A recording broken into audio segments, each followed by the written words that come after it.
वहम के साए में रहकर हर इंसान डरने लगता है। वहम के साए में रहकर हर इंसान डरने लगता है। जब भरोसा खुद पर ना हो तो अंधविश्वास बढ़ने लगता है। हाथों की लकीरें ढूंढती हैं पत्थरों में तकदीर अपनी। हाथों की लकीरें ढूंढती हैं पत्थरों में तकदीर अपनी, जबकि बंद ताले भी मेहनत की चाबी से खुलने लगते हैं।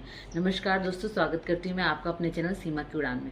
दोस्तों, अंधविश्वास इंसान की आंखें तब खोलता है जब वह अपने सबसे कीमती चीज खोने की कगार पर पहुंच जाता है।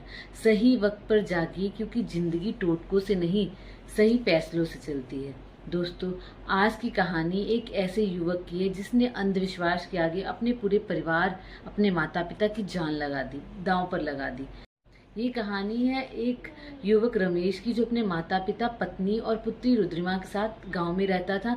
उसके घर के पीछे वाले कमरे की जब खिड़की खोलो तो उसके पीछे एक पीपल का पेड़ लगा होता था। वो काफी पुराना पीपल का पेड़ था। उस पे एक छोटा सा कौवा भी रहा करता था। जब रुद्रिमा ने उस कौवे को देखा तो उसे उसको बहुत प्यार आया, तो उसने उसको पालने का सोचा। जब वो जैसे जैसे रुद्रिमा बड़ी होती गई, कौवा भी उसके साथ ही रहा, उसी के साथ खाना खाता, उसी के साथ खेलता। उन दोनों में गहरी मित्रता हो चुकी थी। एक टाइम ऐसा आया कि रुद्रिमा पढ़ने के लिए अपने शहर चली गई, और यहाँ थोड़े दिनों बाद रमेश के पिताजी की तबीयत बहुत खराब होने लगी, और इतनी खराब हो गई कि उनका देहांत हो गया। और रमेश का बिजनेस भी अच्छा नहीं चल रहा था। उनके घर में पैसों की काफी तंगी आने लगी। रमेश के दोस्त ने उसे बताया कि मेरे साथ भी ऐसा ही हुआ था। तब मैंने एक पंडित जी को, बाबा पंडित को बुलाया था। उन्होंने मेरे घर में आकर देखा कि क्या गलत है। उन्होंने कुछ ऐसे उपाय बताए जिससे मेरे घर में खुशहाली आ गई। तो रमेश अपनी पत्नी से कहता है, क्यों ना मैं भी उन्हीं बाबा को अपने घर बुलाऊं। रमेश की पत्नी हाँ कह देती है। तब वो बाबा को बुला के लाता है। बाबा पूरा घर देखते हैं, और पीछे के कमरे में हम जाते हैं। जब पीपल का पेड़ खिड़की से देखते हैं तो कहते हैं खिड़की बंद करवा दो, क्योंकि यहाँ से पीपल, रात में पीपल के ऊपर बुरी आत्माएं आती हैं जो इस खिड़की से अंदर प्रवेश करती हैं और घर की खुशहाली को ध्वस्त करती हैं। रमेश ने कहा कि ये पीपल तो बहुत पुराना है। तो कह रहे कि कोई बात नहीं, तुम इस खिड़की को बंद कर दो, नहीं तो जैसे तुम्हारे पिताजी चले गए वैसे धीरे धीरे सब लोग चले जाएंगे। तभी पीपल के पेड़ पर से वही कौवा भागता हुआ, उड़ता हुआ आता है और रमेश के कंधे पे बैठ जाता है। बाबा उसको देखते हैरान हो जाते हैं और कहते हैं, इसकी तो बलि दे दो, क्योंकि ये शनिदेव का प्रकोप है। देखो, इसका रंग भी काले से सफेद होने लगा। रमेश बोलता है कि ये मेरी बेटी का पक्का मित्र है, अगर मैं इसको कुछ भी करूंगा तो मेरी पुत्री बहुत नाराज होगी, इसलिए मैं इसको मार नहीं सकता, इसकी बलि नहीं दे सकता, लेकिन आपके कहने पे खिड़की जरूर बंद कर सकता हूँ। वो खिड़की बंद कर देता है, और उसकी माताजी की तबीयत धीरे धीरे खराब हो रही होती है, और उसको फोन आता है शहर से कि उसकी बेटी रुद्रिमा की तबीयत भी खराब है। वो मन ही मन सोच रहा होता है कि क्यों ना इस काले कौवे का गला दबा दूं, क्योंकि बाबा ने बताया था कि काले कौवे पर शनिदेव का प्रकोप है, इसी कारण मेरा घर खुश नहीं है, इसमें प्रॉब्लम चल रही है, मेरा बिजनेस ग्रो नहीं कर रहा, माँ की तबीयत खराब है, रुद्रिमा की तबीयत खराब है। ये सोच ही रहा था कि घर की बेल बजती है तो देखता है कि रुद्रिमा आई हुई होती है। रुद्रिमा उसको बताती है कि पिताजी, शहर में कोरोना काल चल रहा है, इसलिए सभी लोगों को घर वापस भेज दिया गया है। मेरी तबीयत भी खराब थी, मुझे भी कोरोना हो गया, लेकिन भगवान की कृपा से मैं ठीक हो गई और वापस आ गई। वो जब जाती तो देखती दादी की तबीयत बहुत खराब थी। दादी को वही बुखार, जुकाम, कोरोना वाले सारे सिम्टम्स थे। वो पिताजी से कहती, पिताजी ये खिड़की क्यों बंद की है, इस खिड़की को खोल दो, माताजी की तबीयत खराब है, अगर इनको शुद्ध हवा नहीं मिली तो ये मर जाएंगी।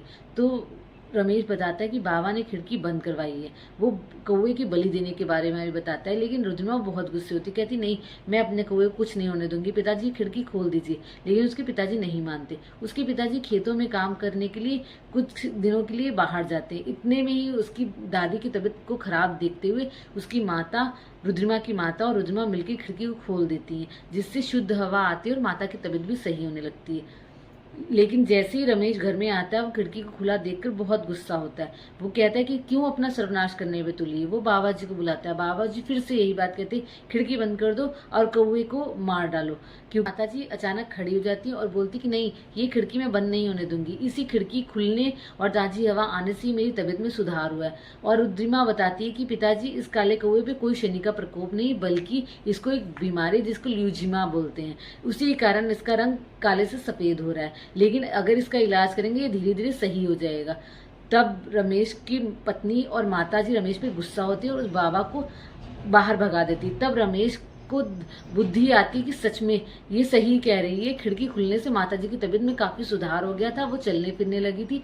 और रुद्रिमा जो कि अपने साथ फोन लेके आती है, वो अपने पिताजी को कौवे की बीमारी के बारे में पढ़ाती है। तब पिताजी की आंखें खुलती है कि ये लड़की मेरी सही कह रही है। फिर रमेश को समझ में आता है कि अगर मैं और थोड़े दिन खिड़की को बंद रखता तो शायद मेरी माताजी की मृत्यु हो जाती। वो अपने आप को कोसता है कि वो इस अंधविश्वास के मामले में कैसे फंस गया।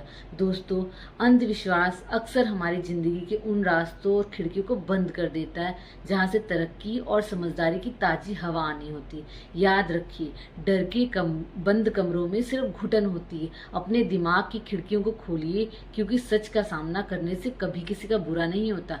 खुली हवाओं का दामन छोड़, खुली हवाओं का दामन छोड़, क्यों बंद कमरे में घुटता है। खुली हवाओं का दामन छोड़, क्यों बंद कमरे में घुटता है। लकीरें कुछ नहीं करती, भाग्य तो कर्म से सजता है। लकीरें कुछ नहीं करती, भाग्य तो कर्म से सजता है। तोड़ दे अंधविश्वास की बेड़ियों को ए इंसान, तोड़ दे अंधविश्वास की बेड़ियों को ए इंसान। चमत्कार धागों से नहीं तेरे हौसलों से बसता है। चमत्कार धागों से नहीं तेरे हौसलों में बसता है। अगर कहानी दिल को छू गई हो तो अपने दिमाग की खिड़कियां खोलिए और अंधविश्वास से दूर रहिए। वीडियो को लाइक और शेयर कीजिए। जय हिंद। सीमा के रंग सीमा के संग। जय हिंद।